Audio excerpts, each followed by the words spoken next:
La démarche carboneutre, c'est un processus où est-ce qu'on a fait le bilan des gaz à effet de serre qu'une école va produire au cours d'une année.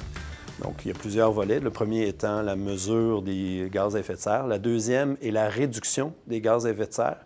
La troisième, c'est la compensation des gaz à effet de serre. Il y a un volet aussi local. On parle souvent qu'on a une problématique locale. On va avoir une solution locale.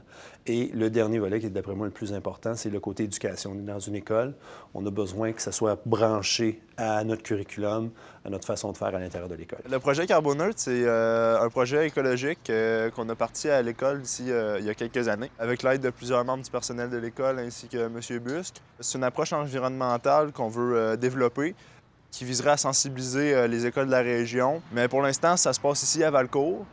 On a déjà plusieurs programmes, Noël écolo, électricité zéro, on a une plantation de chênes aussi.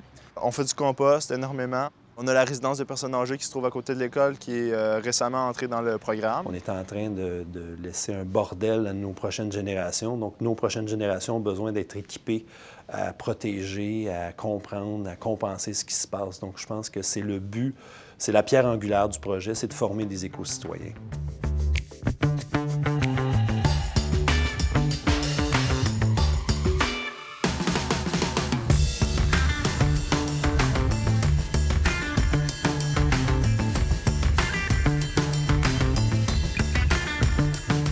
Dans 10 ans, j'aimerais vraiment voir le projet partout au Québec. J'aimerais le voir dans toutes les écoles. Je veux que ça fasse partie des plans éducatifs des commissions scolaires.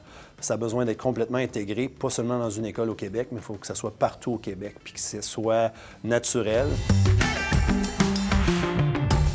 Pour débuter une démarche carboneutre, l'expérience nous indique que c'est des petits pas.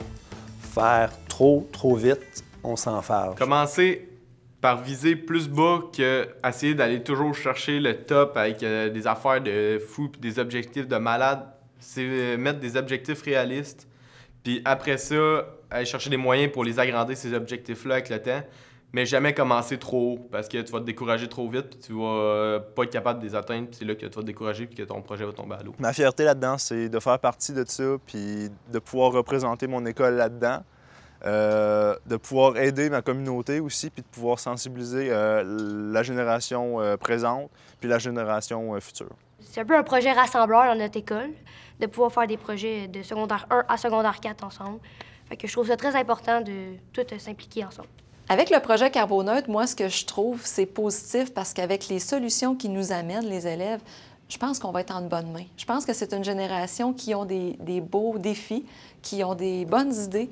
Puis je pense que si on les écoute, puis qu'on les suit là-dedans et qu'on leur donne un petit coup de main, je pense vraiment qu'on va avoir du bon à travers tout ça.